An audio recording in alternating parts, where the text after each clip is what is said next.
Iran ഒരു ആണവ യുദ്ധത്തിന് മുൻപിലാണ് ഇപ്പോൾ നിൽക്കുന്നതെന്ന് വേണം കരുതാൻ. ഇറാനിലെ യാഥാസ്ഥിക രാഷ്ട്രീയ നേതൃത്വം ഒരു അറ്റകൈ പ്രയോഗത്തിന് തിടുക്കം കൂടുന്നതായാണ് വാർത്തകൾ സൂചിപ്പിക്കുന്നത്.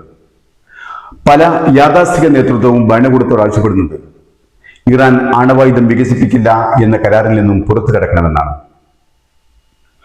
യാതൊരു അന്താരാഷ്ട്ര മര്യാദകളുമില്ലാതെ ഇറാന്റെ അടിസ്ഥാന സൗകര്യങ്ങളും വിദ്യാഭ്യാസ സ്ഥാപനങ്ങളും തകർത്ത് ഇറാന് വേരോട് പിഴുതെറിയാൻ നോക്കുമ്പോൾ ഇറാൻ ആണവായുധ കരാറിന്റെ പേരിൽ ഉൾവലിഞ്ഞു നിൽക്കേണ്ടതില്ലെന്നും ആണവായുധം തന്നെയാണ് രക്ഷ എന്നുള്ളതിലേക്കും ഇറാൻ നേതൃത്വങ്ങളെ കൊണ്ടെത്തിക്കുന്നു എന്ന് വേണം പറയാൻ. ഇറാന് സാധാരണ യുദ്ധത്തിലൂടെ തകർക്കാനാവില്ലെന്ന് റാഫേൽ ഗ്രോസി തന്നെ അമേരിക്കയെ ബോധ്യപ്പെടുത്തുന്നു എന്ന് സാരം.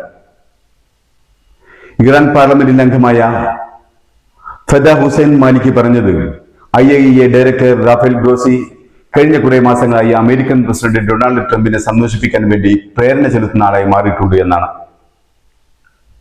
കൂടാതെ ആണവ ബോംബിനെ കുറിച്ചുള്ള ഗ്രോസിയുടെ പരാമർശം എല്ലാ അന്താരാഷ്ട്ര മാനദണ്ഡങ്ങളും ലംഘിക്കുന്നതും ഉത്തേജകമായി വർത്തിക്കുന്ന നടപടിയുമാണ് എന്നാണ്. ഇറാൻ സത്യത്തിൽ ഇറാന്റെ സർവനാശം ഈ യുദ്ധത്തിൽ പ്രതീക്ഷിക്കുന്നുണ്ട്. എല്ലാം തകരുന്നതിന് മുമ്പ് തങ്ങളുടെ ഏറ്റവും വലിയ ശത്രുവായ ഇസ്രായേലിന്റെ സർവനാശം അവർ ലക്ഷ്യം വെക്കുകയും ചെയ്യുന്നുണ്ട്. എല്ലാം തകരും മുമ്പ് അവർ ആണവായുധം സ്വായത്തമാക്കുകയും അത് വളരെ ഭംഗിയായി തന്നെ ഇസ്രായേൽ ആദ്യമായി പരീക്ഷിക്കുകയും ചെയ്യും. അങ്ങനെ സംഭവിക്കില്ല എങ്കിൽ ഈ യുദ്ധവും വേണ്ടത്ര ശക്തിയാർജിക്കാതെ കെട്ടടങ്ങുകയും ചെയ്യും.